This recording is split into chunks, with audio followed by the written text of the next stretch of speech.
Trinitas, Mitropolia Moldovei și Bucovinei, 92,7 MHz.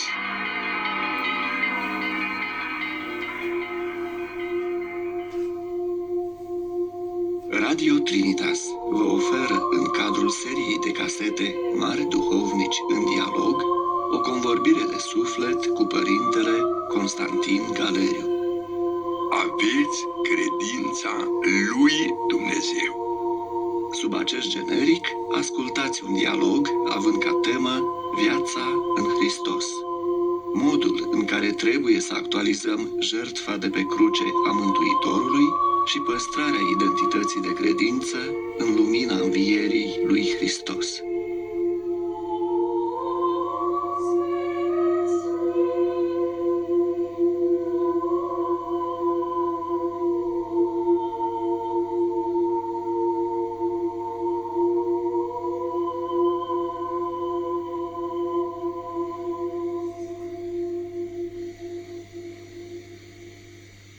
Stimați ascultători, avem bucuria de a-l avea la microfonul postului nostru de radio pe Părintele Profesor Constantin Galeriu. Vă spun, Părinte, pentru început, bine ați venit în postul nostru de radio și, totodată, bucuria pe care o aduceți credincioșilor ortodoxi, dar nu numai lor, prin intermediul postului nostru de radio. Vă mulțumim pe această cale în numele lor.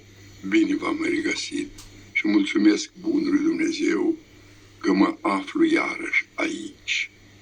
Se înțelege atât la acest post de radio, dar mai ales în inima Moldovei, care este leagănul meu de o pârșie și de inimă.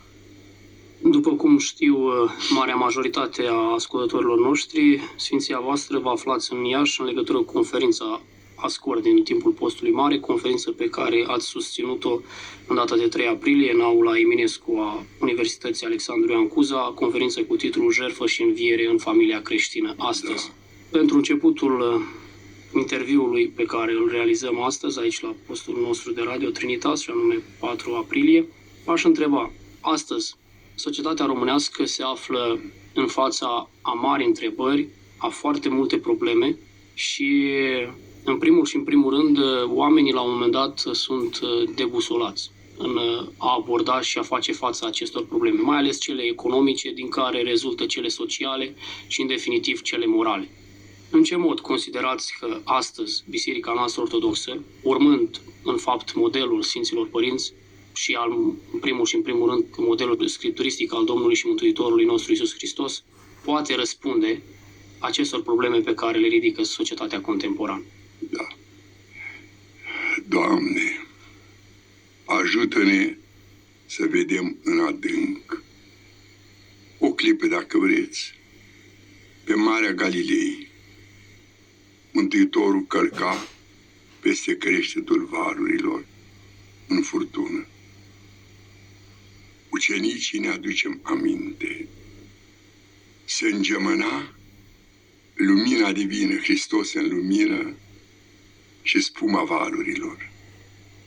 Ucenicii de frică au strigat, nălucă este. Mântuitorul a răspuns, eu sunt, nu vă temeți. Răspunsul cu două înțelesuri de aceeași adâncime. Întâi, eu sunt Iisus. Cuvântul este același pe care l-a rostit Iisus lui Moise la Horeb. Eu sunt.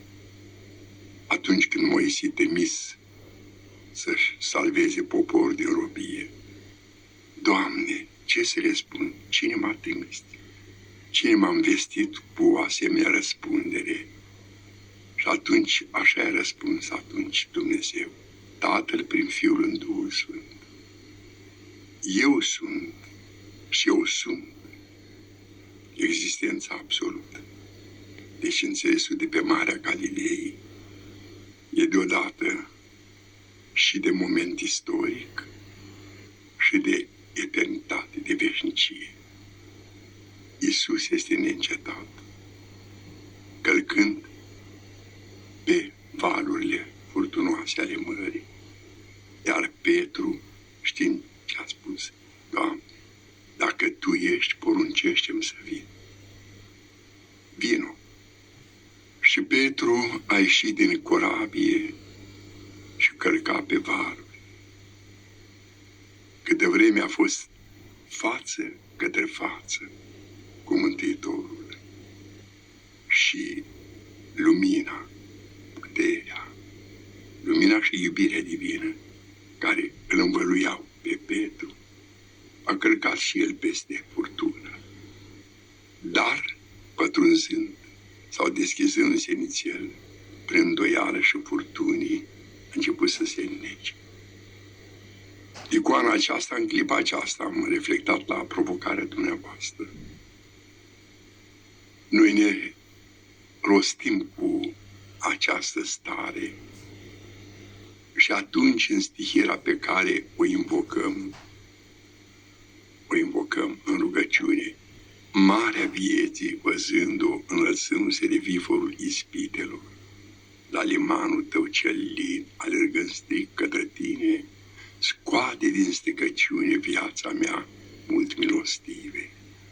Stricăciunea înțeleasă, atât stricăciunea păcatului, cât și stricăciunea lumii în general, stricăciunea așezărilor noastre, și care, cum spunea un cuvânt înțelept, acela, încercările nu-l fac pe om slab, numai îl arată cât este de slab. Gândiți-vă, martirii care au înfruntat momentul cel mai critic al existenței, dușmanul, cum îl numește Sfântul Apostol Pavel, moartea. Nu se clătinau de nimic. Hotărât lucru, aceasta nu este doar o imagine, ci asta e realitatea autentică a vocației umane. A vocației umane. Repet, a vocației umane. Furtunile, ele se petrec între stihii. Între stihii. Și viețuitoarele supuse stihiilor. Numai omul are, după chipul lui Dumnezeu, conștiință. Adică a fi conștient, a cunoaște, conștiință. Știu împreună cu Dumnezeu și cu semenii. Și libertate. De a fi liber. Libertatea mă ridică, mă înalță pe mine în libertatea fiilor lui Dumnezeu. Lui Dumnezeu. Deasupra stihiilor. Aceasta trebuie să o mărturisim, repet, drept, făcând parte din constituția vocației umane. Nimic nu trebuie să ne clatine. Gândiți-vă, dacă ar fi fost așa, mucenicii, atât martirii sângelui din primele 300 de ani, cât și mucenicii din mucenicia albă a cuvioșilor. Deci, noi avem datoria aceasta sacră de a da mărturie adevărului. Să ne ajute Dumnezeu să restaurăm adevăratul Duh, să schimbăm o anumită mentalitate care încetul cu încetul din nefericire decadentă și duce spre decadență. Și restaurare în Duh, în Duhul adevărului. De bună seamă, privim la Mântuitorul și este icoana, dar noi suntem, cum s-a spus, icoană a icoanei, creați după chip și în vederea asemănării. Și Mântuitorul, într-adevăr, dați să înțelegem, în grădina Ghețimanii, având în față crucea, s-a rugat. Părinte, Ava, cuvântul unic Ava, numai de Mântuitor rostit. Intervin aici cu o precizare. Acest cuvânt Ava, o spuneam și aseară, în rugăciunile evreilor din vremea aceea, nu apare acest cuvânt Ava. Ei nici nu îndrăzneau să numească pe Dumnezeu. Dar Ava, știți ce era? Era cuvântul care îl înmugurește pruncul atunci când începe să-l cheme pe tătică și pe mămică, Ava și Ima. Ori numai Mântuitorul a folosit acest cuvânt Ava, dezvăluindu-ne legătura lui unică și adâncă, să înțelege cu Tatăl. Și așa s-a rugat atunci, în această, folosim cuvântul, nu avem altul la îndemână, această intimitate unică, adică legătură, comuniune unică a lui Tatăl. Ava, de cu putință treacă paharul acesta de la de 3 ori, dar de 3 ori aș încheia. Dar nu precum voiesc eu, ci precum Tu voiești. Iisus aici, Doamne păzește, Doamne păzește, nu a stat nicio clipă în afara gândului crucii pe care o vestise. Iată, ne suim în Ierusalim și Fiul omului va fi dat în mâinilor oamenilor păcătoși, care îl vor prinde, loviți cu ipa, batjocori, o sândi, răstigni, dar a 3-a zi va învia. O avea mereu în fața ochilor crucea, dar ne-a dat nou modelul rugăciunii. Modelul în toate, el este modelul. Și anume, parcă fiecăruia dintre noi, și nu chiar așa, în durerea ta, în lipsa ta, în neputința ta, în grija ta, în orice apăsare a vieții, așa ca Mântuitorul ne rugăm. Pui înaintea lui Dumnezeu durerea care o ai de atunci, legată de viața ta, cum am zice cu vorbe la carte, subiectivă. O pui înaintea ta, așa ne-a învățat Mântuitorul, dar totdeauna închei. Totdeauna așa se închei. Nu precum voiesc eu, ci precum voiești tu, cum zicem în Tatăl nostru, fie voia ta. Deci, așa să ne înarmăm și astăzi, în lumea, în viața, în istoria pe care o trăim și să ne ajute Bunul Dumnezeu ca noi să mișcăm istoria în direcția ei către Împărăția lui Dumnezeu. În marea cuvântare a Domnului și Mântuitorului nostru Iisus Hristos de la cina cea de taină, le spune apostolilor la un moment dat: în lume necazuri veți avea, dar îndrăzniți, eu am biruit lumea. Și prin apostol, de fapt, transmite acest cuvânt nouă tuturor celor ce urmăm lui Hristos, cei care ne numim creștini, indiferent de confesiune. Astăzi, într-o lume marcată de tendințe ale globalizării, ale secularizării pe de o parte, în ce mod această îndrăzneală și biruința lui Hristos în lume ne poate fi nouă chezășie a urmării sale și totodată să supraviețuim într-o lume în care se dorește una a cosmopolitismului, una care nu se mai dorește a fi o lume creștină prin esență, ci una în afara creștinismului, a tuturor tendințelor și a tuturor religiilor. În ce mod ne găsim noi identitatea în această lume și, lucru mai important, cum noi putem îndrăzni numele lui Hristos care a biruit lumea. Da, dragul nostru, ați subliniat aici, printr-un cuvânt, realitatea adâncă, cum ne păsăm identitatea noastră. E foarte important. În lume necazuri veți avea, dar îndrăzniți, a zis Iisus. Eu am biruit lumea. Vedeți, și aseară mi-am adus aminte de un cuvânt. Un cuvânt unic. Și e bine că mi se oferă prilejul cât timp îmi dați. Da, cât se cuvine, eu să fiu cuvincios. Ne apropiem de săptămâna patimilor. Și această săptămână care oglindește în timpul nostru săptămâna petrecută de Mântuitorul înainte de Paștele Crucii și Înviere, nu? Și toată săptămâna aceea, după florii, Mântuitorul a petrecut-o în Ierusalim, intra în templu și seara se retrăgea fie în Betania, fie pe muntele Măslinilor. Și în seara primei retrageri, ne aducem aminte, pe cale a avut în față un smochin și spune, a flămânzit și a căutat rod și n-a găsit decât frunze, dar adaugă cuvântul Scripturii, nu era vremea smochinilor.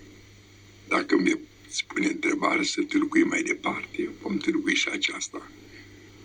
De ce a căutat rod și totul nu era vremea smochinilor? E bine să o faceți acum, pentru că suntem înainte de chiar ziua în care prăznuim acest lucru, care este luni, prima zi din săptămâna patimilor. Întocmai.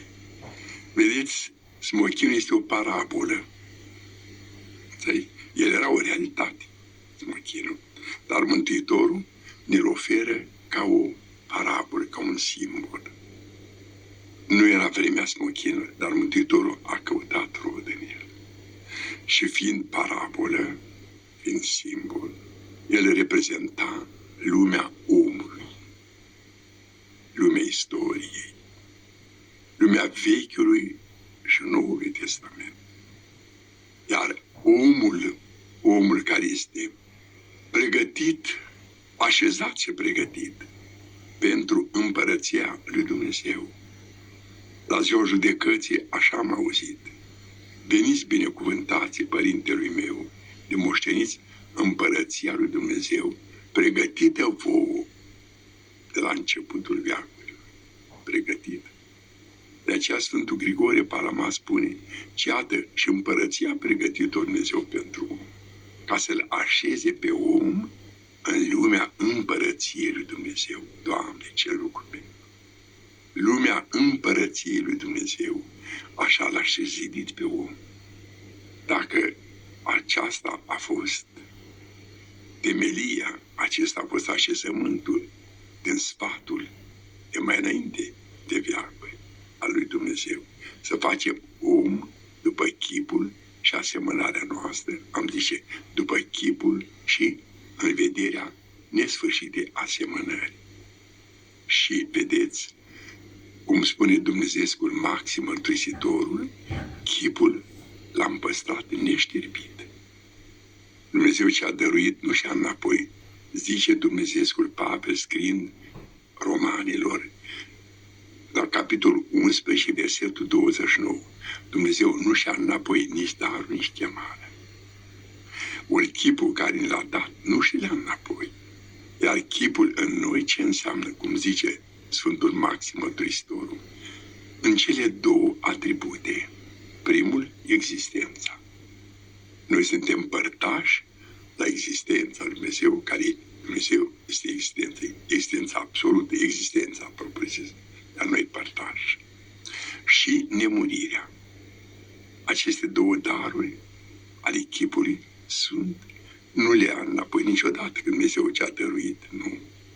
Celelalte, înțelepciunea, bunătatea, toate virtuțile care au fost răsădite în noi, dar ca oglindire a atributelor divine, a înțelepciunii lui Dumnezeu, a bunătății, a iubirii, credinței, nădejdei, cum tot Dumnezeescul Maxim spune, știu cum tâlcuiește foarte frumos Părinte Stăniloae, virtuțile sunt forma umană a însușirilor divine, însușiri ale Logosului divin. Deci noi sunt virtuți răsădite, create. Iar ele oglindesc însușirile divine. Aici lucrează libertatea. De aceea au zis părinții, noi am lepădat asemănarea, dar n-am pierdut chipul. Am pierdut chipul. Atunci, având răsădit în noi chipul lui Dumnezeu, înțelegeți? Și virtuțile dăruite, dar mai ales chipul, după chipul lui Dumnezeu, raportat la parabola smochinului, nu? Ia gândiți-vă, unul din atributele chipului, Părintele Calist, patriarhul Catafigiotul, dă un tâlc uimitor, luminos aici. Vedeți? Pleacă la cuvântul mișcare. Mișcarea. Se folosea și pe Aristotel, că el a vorbit de mișcare și că acel principiu original al existenței, nu? Ce mișcătorul nemișcat, nu? Adică Dumnezeu. Cum îl înțelegea el? Mișcarea. Și zice Patriarhul Calist, E pretutine mișcarea, dar ea e limitată. Chiar și astrul cerește limitată.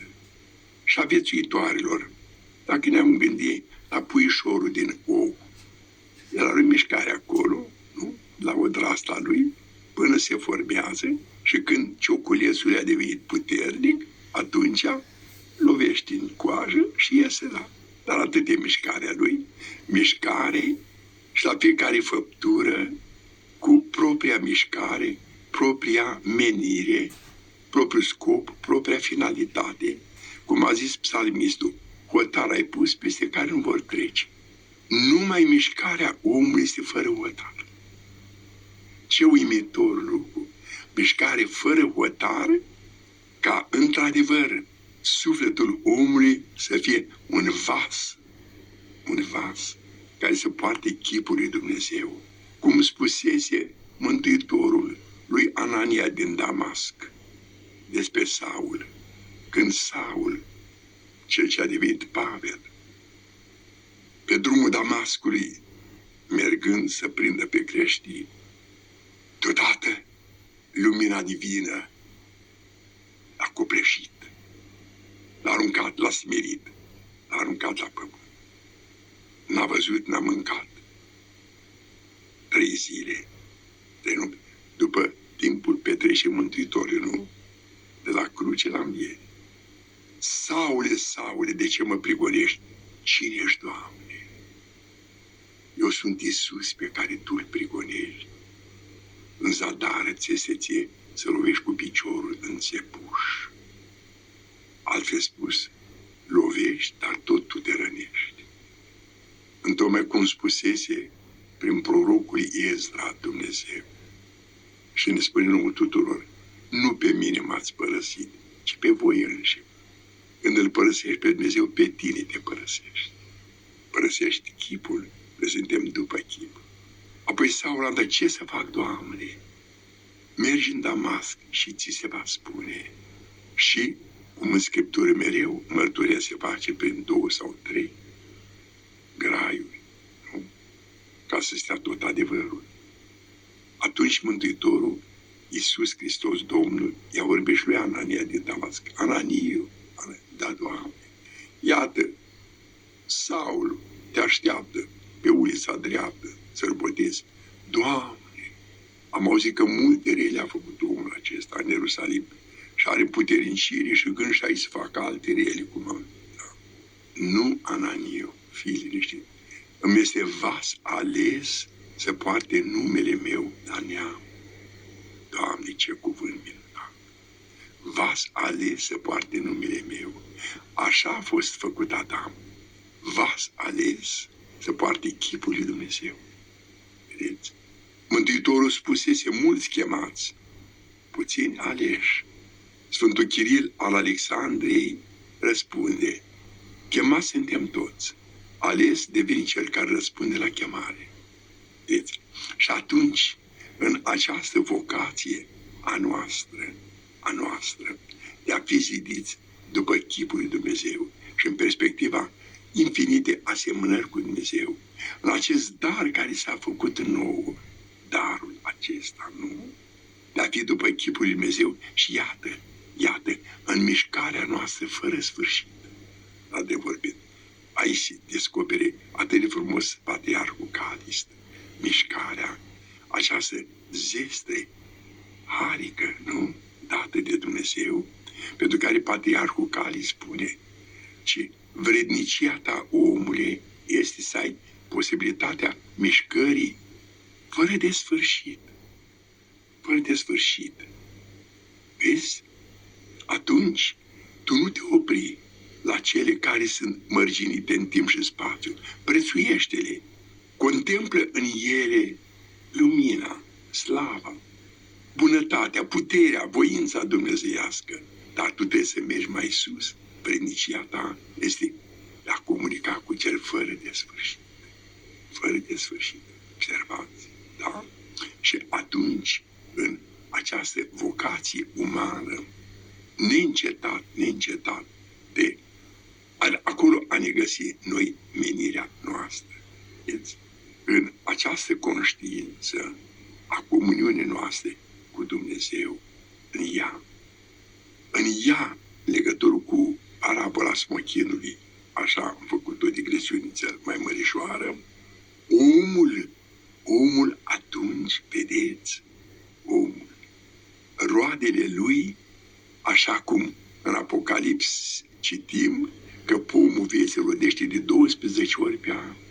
Iar Dumnezeescul Pavel ce a spus cu timp și fără timp. Înțelegeți?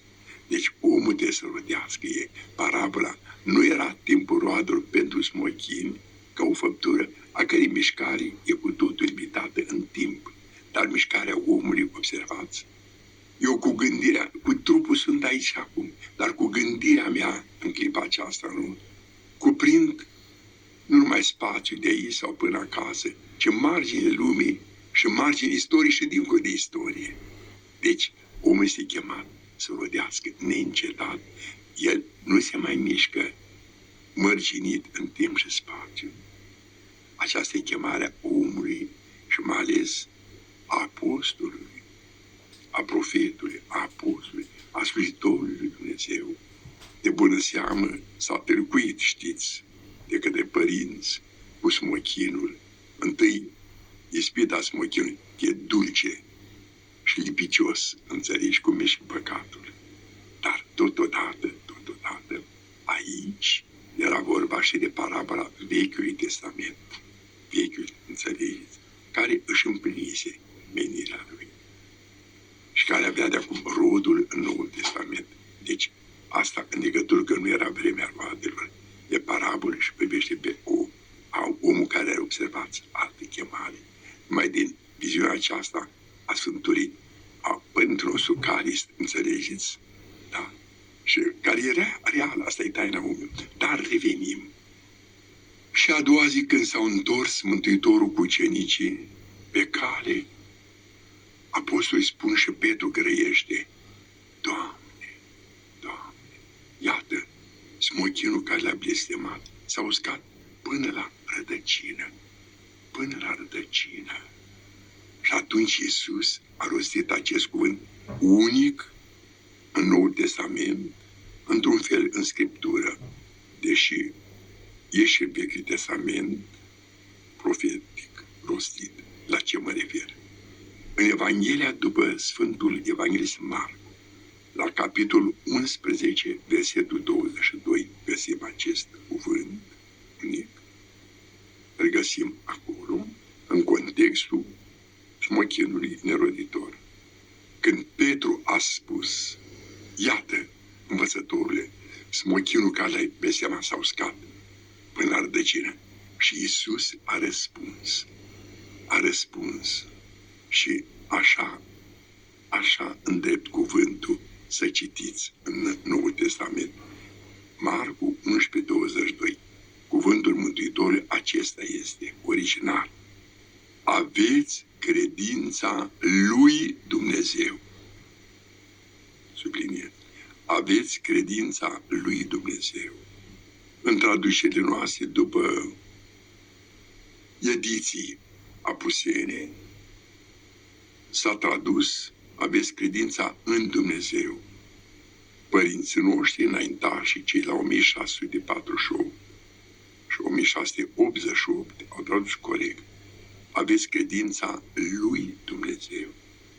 Dacă mi îngăduiți în original, ieșete pistin teul, limba greacă și în limba latină, în Vulgata, tot la fel tradus corect: habete fidem Dei, credința lui Dumnezeu.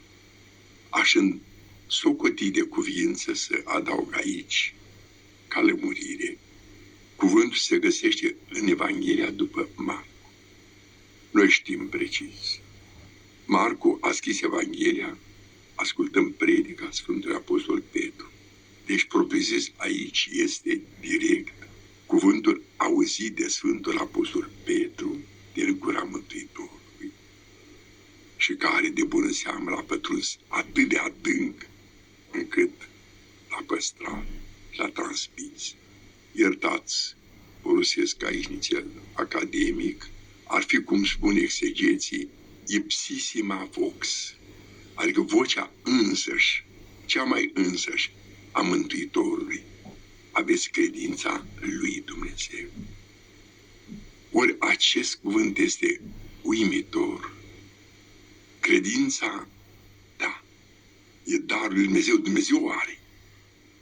Dumnezeu, El este credincios și Moisis spusese, găsim la Deuteronom, capitolul 32, versetul 4, credincios este Dumnezeu. Credincios ca să-și țină făgăduințele Lui.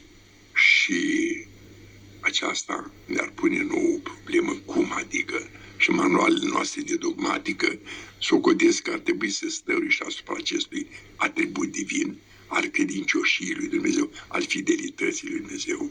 Tot Sfântul Apostol Petru, gândiți-vă, Sfântul Apostol Petru, în ziua Cincizecimii, el care a luat cuvântul în numele confraților lui și grăind în limbile de foc ale Duhului, când Hristos, Fiul lui Dumnezeu, era de-a dreapta Tatălui. Și acum la Cincizecime, în același Duh Sfânt în care El se întrupase din Fecioară și în Duhul Sfânt grăise, săvârșise minuni, a primit crucea, moartea și învierea. În același Duh Sfânt acum, pe care El ca o arbună l-a dăruit în ziua învierii, dar le-a spus de Ierusalim să nu vă depărtați până ce vă veți îmbrăca cu putere de sus. Deci în ziua Cincizecimii, apostolii, așa cum atunci Sfântul Petru tâlcuiește în fața mulțimilor, unii din mulțimi izraeliți spuneau că sunt plini de must, iar Sfântul Petru le spune, fraților, bărbați frați, s-a împlinit acum cuvântul vestit de prorocul Ioil. În zilele din urmă, voi turna din Duhul meu. Zilele din urmă, deci, eschatologie lui ca împlinire. De altfel, cum spun Dumnezeu și bănți, Duhul Sfânt. Așa cum ne rugăm, cum scrie pe frontonul fiecărei biserici mai de mănăstiri, cu vrerea Tatălui, lucrarea Fiului și săvârșirea Duhului Sfânt. Deci Duhul Sfânt săvârșește, sau cum tâlcuiește la Preasfințitul Părinte Mitropolit Daniel, odihna Duhului Sfânt. Înțelegeți? Tatăl prin Fiul în Duhul Sfânt se odihnește, iar cuvântul odihnă în înțelesul nostru al bisericii înseamnă înțelegerea, împlinirea. Atunci te odihnești. De aceea, când rostim pentru cei adormiți, că Tu ești învierea, viața și odihna. E vorba de somn, Doamne păzește. Zic Sfinții Părinți, când ajungi la înțelegere, te odihnești. Atunci dobândești pacea. Zicea un înțelept. Numai cel care n-a ajuns până la capăt se întoarce înapoi. Nimeni din cei care a ajuns nu s-a mai întors. La capăt, zice Părintul nostru Grigorie Sinaitul, cunoaște, ia aminte, fiule, atunci ai domnit cunoștința, când ai domnit simțirea Harului, simțirea Dumnezeirii. Deci, Duhul Sfânt, în zile din urmă, deși eschatologia în el se împlinește, plinirea oricăruia dintre noi. Și așa, arătând Sfântul Petru, arătând, aici ajung, astăzi s-a făcut plinire acestei profeții. Oarecând de Ioil vestită, voi turna din Duhul meu și fiii și fiicele voastre, cum citim mai departe, vor vesti, vor avea vedeni și mai departe, și rostește vestind pe Iisus Hristos, bărbat, cunoscut de voi, prin cuvintele Lui, prin semnele, prin faptele, prin minunile Lui, adeverit. Voi l-ați luat, l-ați dat pe mâna păgânilor, l-a judecat, l-ați osândit, ați omorât, care l-a omorât. Dar, el a înviat și încheie cuvântul lui tot Israelul și el vorbea cât de deosebit să știe. Pe acest Iisus Hristos, răstignit și înviat, Dumnezeu l-a făcut Domn și Hristos. Observați acum legătura uimitoare dumnezeiască între cuvântul Mântuitorului, aveți credința lui Dumnezeu, și cuvântul Sfântului Apostol Petru la Cincizecime. Cum se dezvăluie? Credincios este Dumnezeu voinței Lui, planului Lui. Voi, istoria, altfel spus, pe Fiul lui Dumnezeu trimis în lume, mărturie a iubirii supreme, căci așa a iubit Dumnezeu lumea, că pe unicul Său Fiul l-a dat, ca tot cel ce crede în El să nu piară, să aibă viață veșnică. Deci ne-am împărtășit iubirea prin dăruirea Fiului Său, să avem viață. Iar oamenii, istoria, l-au răstignit, l-au ucis. Și atunci, întrebarea capitală, rămâne Dumnezeu credincios făgăduinței Lui? Rămâne? Istoria l-a ucis pe Fiul lui Dumnezeu. Rămâne credincios vieții? De bună seamă. Voi ați făcut ce ați făcut, vieții oameni. Păcatul, demonul, a inventat moartea. Moartea nu e de la Dumnezeu. Și atunci, credincios este Dumnezeu. Să avem credința lui Dumnezeu. Acesta este fapt capital la care noi ținem negrăit de mult. Acea credință a lui Dumnezeu înrădăcinată în El, nu centrată în mine, să am credința în Dumnezeu ca și cum ar pleca de la mine. Tot Dumnezeescul Pavel spune, în har sunteți mântuiți prin credință și aceasta nu este de la voi, ci darul lui Dumnezeu. Da? Și atunci, dacă noi, Doamne, prin cele 3 daruri care ne le-a făcut nouă Dumnezeu, întâi prin descoperirea Lui, revelația dumnezeiască, iată acest cuvânt a revelației uimitor, credința lui Dumnezeu, acea neclintită, aceea care peste orice împrejurare a neputințelor noastre, a istoriei, finalul este totdeauna Dumnezeu nu lasă ca răul să aibă cuvântul. Răul vine intervine, dar nu el are cuvântul. În zile din urmă, are ultimul cuvânt, îl are totdeauna Dumnezeu. Deci revelația, rugăciunea și dumnezeiește taine în curat de sfânta împărtășanie, acestea ne zidesc, ne întemeiază pe noi. În orice adevăr de neclintit.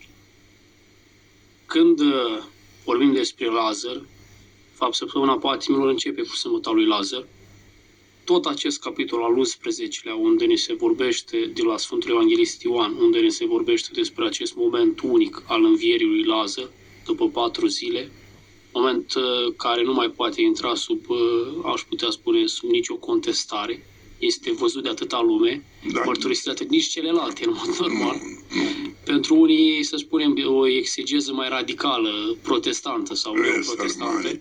Fel de influențe. Noi trebuie să avem permanent legătura între duh și literă. O legătură. Înțelegi?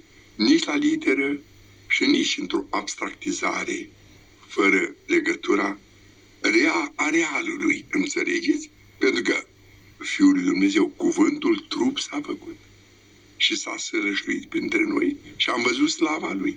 Slavă ca a unicului născut din Tatăl, plin de har și de adevăr. Ioan 1:14. Da, nu putem gândi. Aici găsim în acest capitol. Suflet și trup, spirit și materie, toate sunt ale lui Dumnezeu.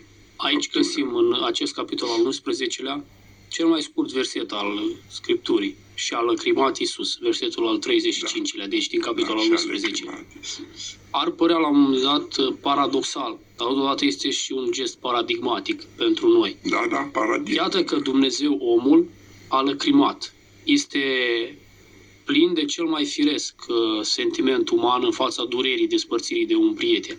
Și anume, această durere se exprimă în mod poate cel mai puternic și cel mai uman prin lacrimi. Da, Ce înseamnă lăcrimarea Domnului da, și mai ales în contextul umanității hristice, Da. aceasta a lăcrimat da, Iisus. da, bine ați grăit. Sfântul Grigore Teologul, între altele, așa atâtea alte daruri cât de ne-a lăsat acest de aceea numit teolog, da? Avem și acest cuvânt. Fiul lui Dumnezeu, care se face și fiul al Fecioarei, a luat toate ale noastre și ceea ce nu e luat, nu e vindecat.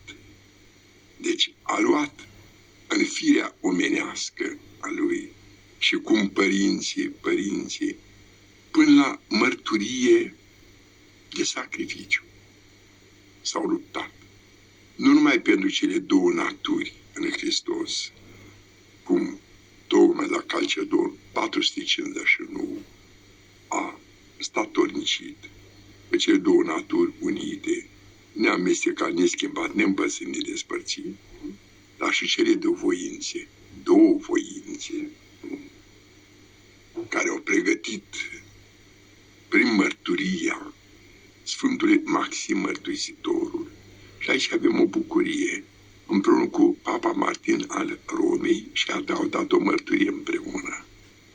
Un moment istoric de bucurie între răsărit și apus.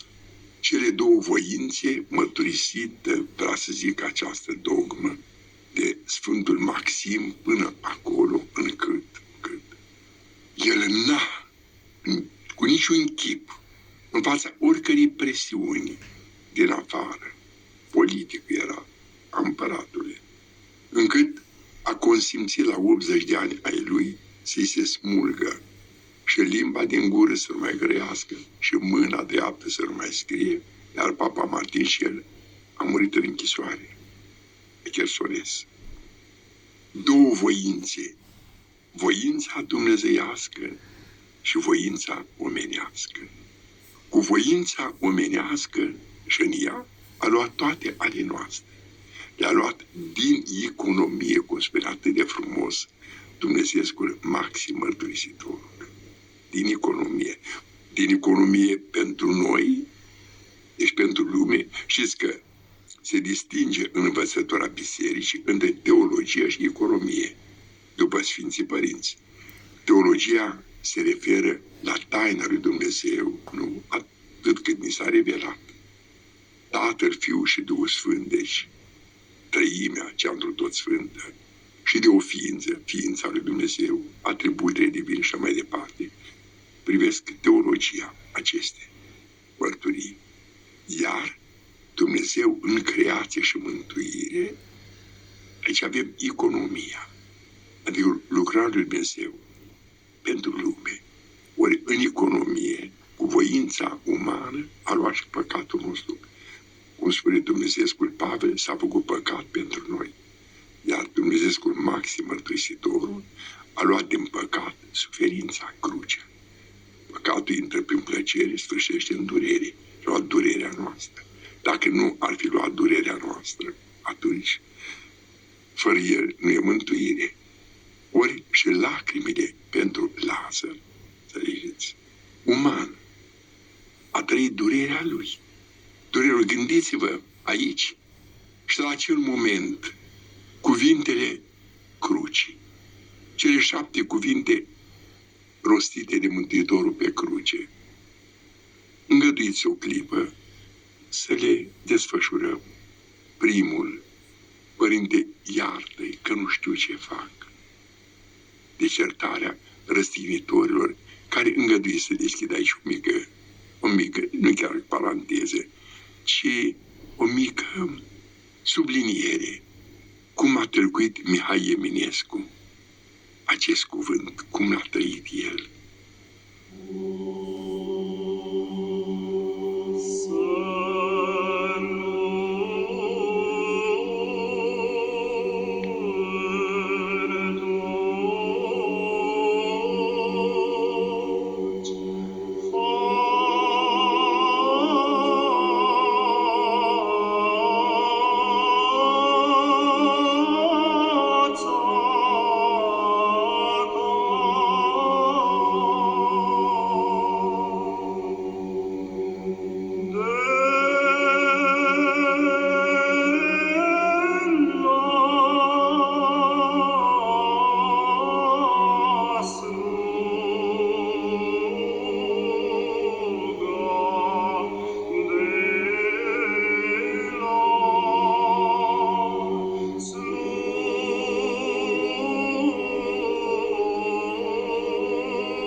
Mihai Eminescu, într-un editorial din Timpul, din preajma Paștilor 1881.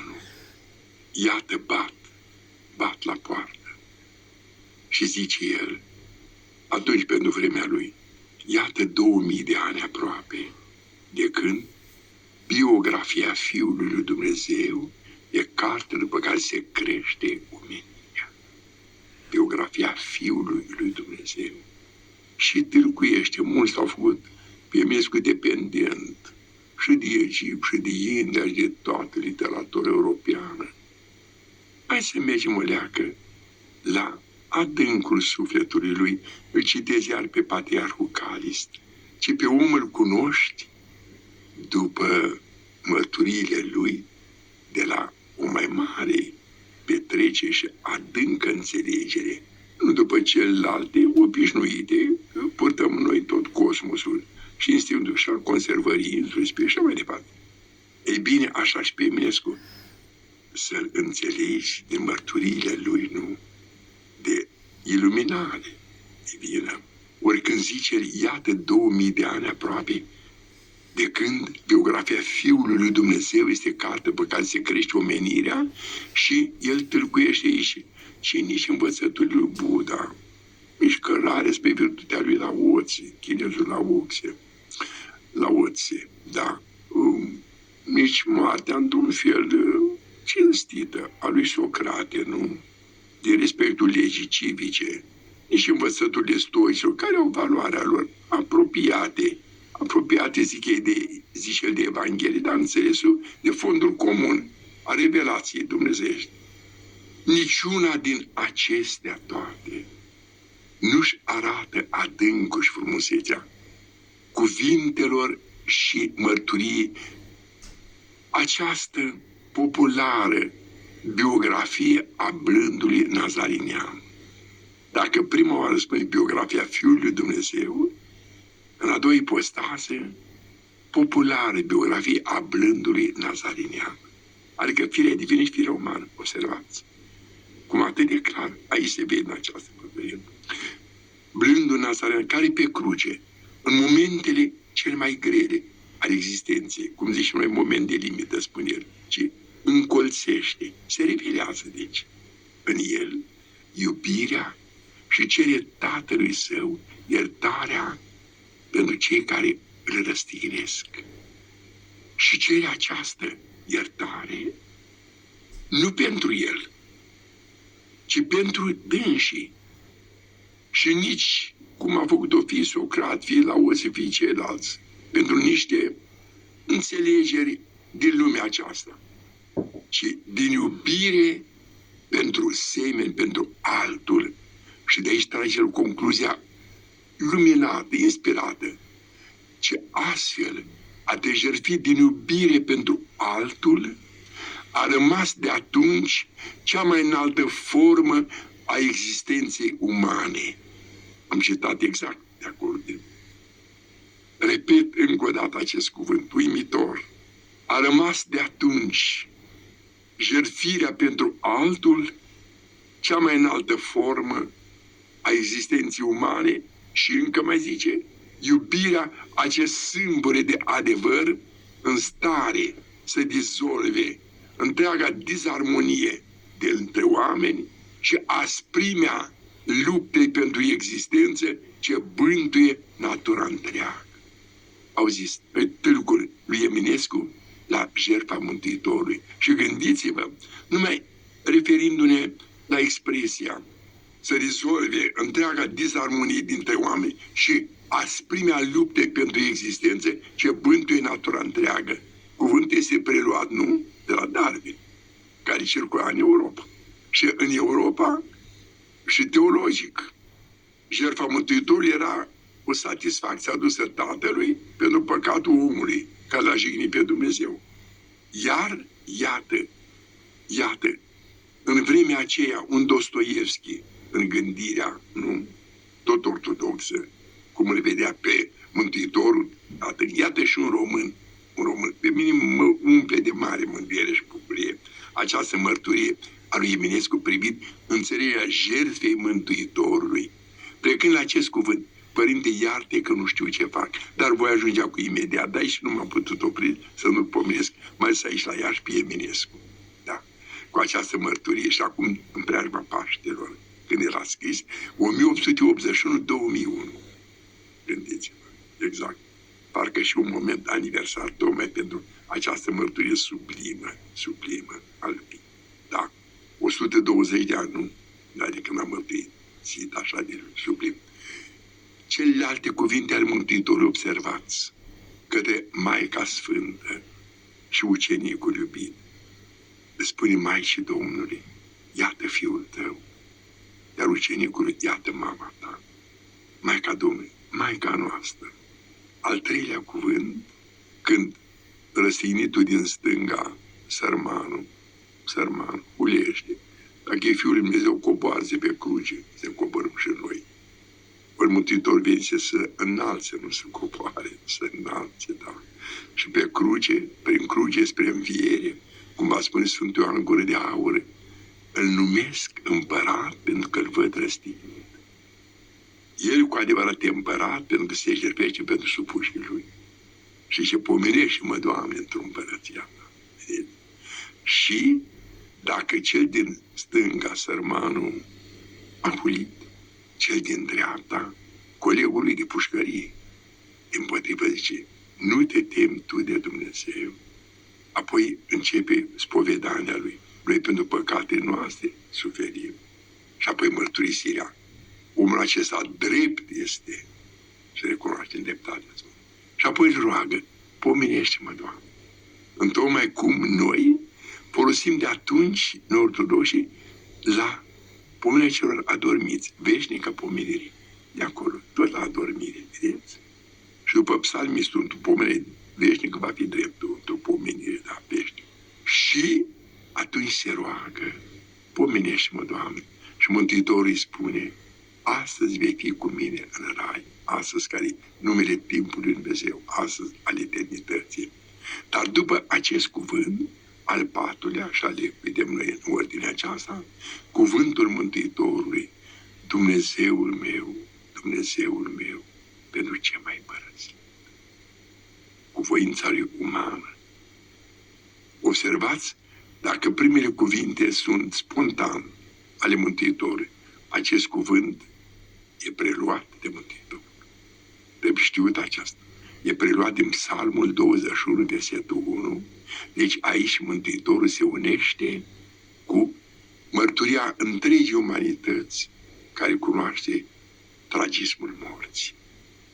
El împărtășește moartea noastră cu voința lui umană. Aici e marea iluminare lui Maxim Mărturisitor, nu? Sinodul de la 680, nu? Împotriva monotelismului, observați, cu voința umană, atunci și-a preluat moartea noastră. Deci dacă n-ar fi asumat și moartea noastră, tocmai pentru aceea venise Mântuitorul, să o asume moartea, să o transfigureze în jertfă. Că dacă Adam, spuneam, a transformat jertfa, că jertfa e adevărata stare în fața lui Dumnezeu de ofrandă, și a transformat jertfa în moarte. S-a despărțit. N-a mai rămas în ofranda divină, care e viață. Mântuitorul pe cruce transformă moartea în jertfă care duce la înviere. Și așa a luat, a preluat. Dumnezeul meu, pentru ce m-ai părăsit? E suspinul psalimistului, suspinul întregii lumi, ca și în moarte să fie cu noi. Pascal spusese, Blaise Pascal, mor singur. Nu. El tot în conștiința și gândirea apuseană, cu Hristos nu mor singur. Pentru că El însuși a luat moartea noastră și mai ales în moarte să nu fie cu El. Și atunci, așa precum pe cruce a luat moartea noastră. Celelalte cuvinte le știm, mi-e sete, săvârșitul sa, Părinte, în mâinile tale încredințez Duhul ale Mântuitorului. Numai acest cuvânt e suspinul umanității. Observați, voința umană, așa și cu Lazar, în voința lui umană, a luat atunci, exact ca pe cruce, moartea lui Lazar. Observați, moartea lui Lazar, așa cum e suspinul nostru în fața morții. Se asociază cele două lucruri, observați, în care Mântuitorul e cu noi toți. Îl îmbrățișează toată suferința umană. Și atunci, ca și în cuvântul de mai înainte, aveți credința lui Dumnezeu, avem credința lui. Mântuitorul așa ne-a învățat atunci. A spus lui Petru și Petru a păstrat. Aveți credința lui Dumnezeu. Dumnezeescul Pavel, când va scrie Galatenilor, tot la fel. Mărturisește Galateni la capitolul 2, versetul 20, da?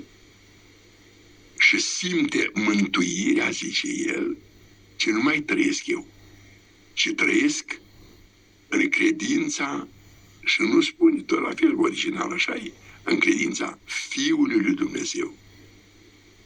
A trăi în credința Dumnezeirii, credința lui Dumnezeu.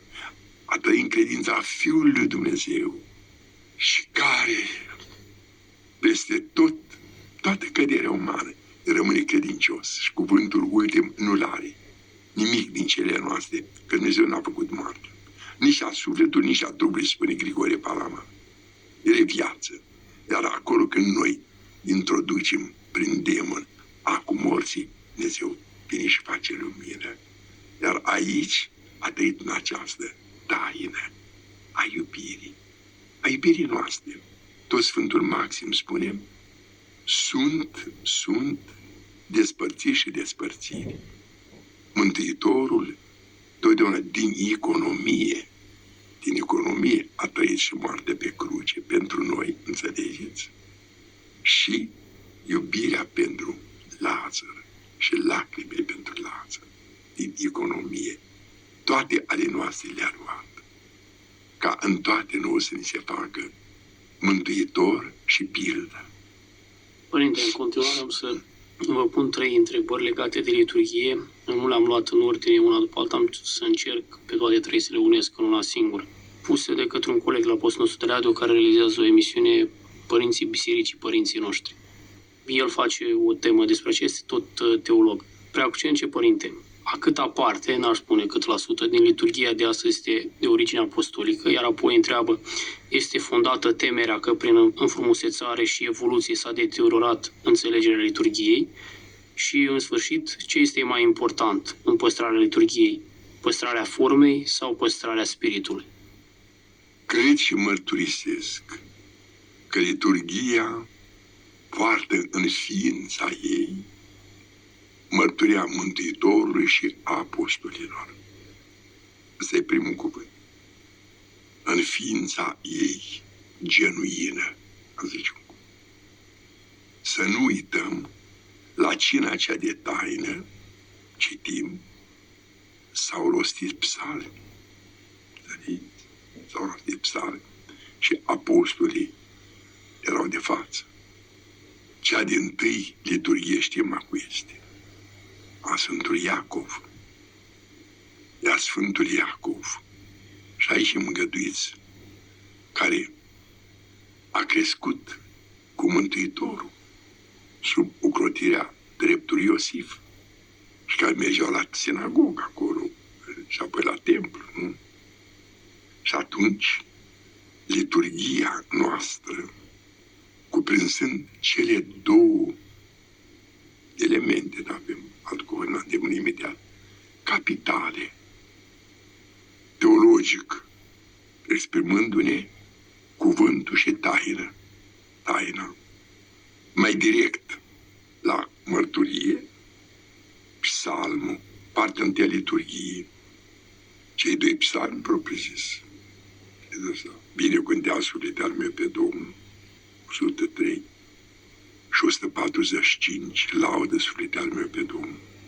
Fericirile, stihurile care însoțesc apostolul, care au tot psalmi, apostolul și Evanghelia, liturghia cuvântului. Toate sunt originale. Partea a doua a liturghiei, după Heruvic, să înțelege, să stăm bine, să stăm cu frică, să luăm aminte. Sfânta jertfă în pace o aduce. Așa înainte, crezul se înțelege introdus în timp, da? Dar de aici, la să stăm bine, să stăm cu frică, pregătind Sfânta jertfă, cuvintele Mântuitorului înseși, sau însele, cum vreți să ne exprimăm. Luați, mâncați, acesta este trupul meu, vezi dintr-o acesta toți, acesta este sângele meu, și invocarea Duhului Sfânt original, pentru că Mântuitorul a binecuvântat. Și apoi, după sfințirea darurilor, rugăciune care le-am introdus noi de Tatăl nostru, care încheie, adică în final, credinciosul atunci, luminat și pregătit, ajunge la măturia, la invocarea supremă, Tatăl nostru. Și apoi împărtășirea. Pentru că la împărtășire să se rostească acel cuvânt revelator de putere. Am văzut lumina cea adevărată, am primit Duhul cel Ceresc, am aflat credința cea adevărată. Pe succesiunea darurilor aici, în ordinea zidirii. Repet, succesiune în ordinea zidirii, lumina cea adevărată, lumina divină necreată, care e dar prin Duhul Sfânt, că am văzut lumina cea adevărată, am primit Duhul cel Ceresc din Duhul Sfânt și am aflat credința cea adevărată, lumina care își construiește prin Duhul Sfânt simțul, organismul, ochiul duhovnicesc al credinței. Observați? Deci am zis, într-o succesiune, toate acestea și apoi cuvântul de sfătuire, predică, ultim, cu pace să ieșim. Și tot darul, tot harul de săvârși, toată darea cea bună de sus, pocoare, la tine, Părinte Lumină. Toate acestea sunt hotărât originale. Ele s-au mai îmbogățit.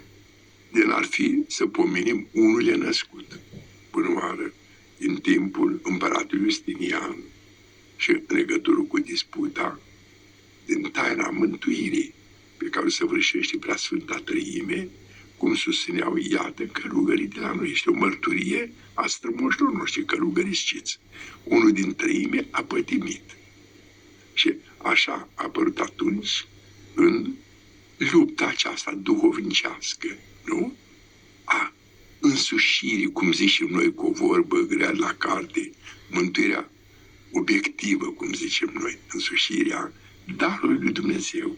Da? Deci s-au adăugat acestea, unul născut, cântare cheruvimilor și toate celelalte, care sau bunoară mari rugăciuni, mari anaforale, mari, fie în parte de la liturghia Sfântului Iacov de mare însemnătate, apoi Sfântul Ioan Gură de Aur, apoi Sfântul Vasile cel Mare, care a dorit și el înainte lui Dumnezeu să aducă ofranda lui liturgică, dar acele cuvinte uimitoare de o teologie atât de adâncă, mă refer la liturghia Sfântului Vasile cel Mare, apoi și liturghia Sfântului Grigore Dialogul, iată o mărturie a nădejdii noastre în viitor, de împlinirea rugăciunii pe care o rostim mereu pentru unirea Sfintelor lui Dumnezeu Biserici.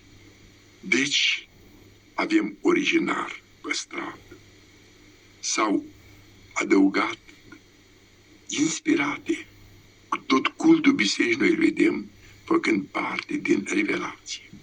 Lumina Duhului Sfânt, pentru că Duhul Sfânt e permanent. Cum zic Dumnezeu și părinți, El curge pururea, a spus-o Mântuitorul, Duhul care va rămâne cu voi în veac. În veac. Și, deci, cu aceste, din îndemnul Duhului, nu adăugiri, nu e cuvântul potrivit. Deci, aceste mărturii care tâlcuiesc odată mai mult înțelesul nostru al tainei, pentru că taina totodată în dezvăluirea ei să fie așa cum ne rugăm. Ne rugăm ce rostesc buzele, mintea să înțeleagă și inima să simtă. Pentru că așa suntem zidiți. Mâinile tale m-au făcut și m-au zidit. Mâinile tale adică ale Tatălui. Iar cele două mâini, cum au spus Dumnezeescul bărbat, Sfântul Irineu, sunt Fiul și Duhul Sfânt. Și în noi se oglindesc aceste mâini ale Tatălui prin minte și inimă, în unitate desăvârșită.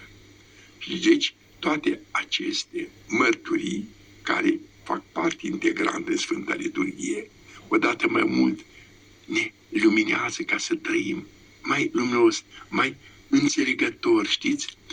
Darurile Duhului Sfânt care sunt ochi al lui Dumnezeu ce privesc către tot pământul, cum zic Sfinții Părinți. Darurile Duhului Sfânt, darul înțelepciunii, al înțelegerii, al sfatului, al tăriei, al cunoștinței, al bunei credinței, al temerii de a pierde lumina și iubirea divină.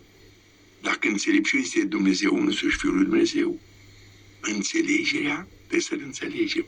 De toate acestea au fost și ele așezământ, au devenit așezământ în liturghie pentru înțelegerea tot mai adâncă, mai luminoasă a liturghiei și așa o avem în ziua de astăzi, simțind-o ca într-o plenitudine, o plinătate și așa o trăim. Nu îi lipsește nimic decât să fie cunoscută, iubită, trăită și mărturisită, ca întreaga noastră ortodoxie. Mereu simțim că descoperim tot mai adânc noi înțelesuri, ca să devenim cu adevărat liturgici. Nu numai simplu că duminica și în orice sărbătoare care o săvârșim și în orice zi, ne susține viu Duhul nostru, ne și vindecă. Ne și vindecă. Liturghia este terapia cea mai puternică, cea mai adâncă a vieții noastre creștine, de a fi în credință, în adevăr și în iubire.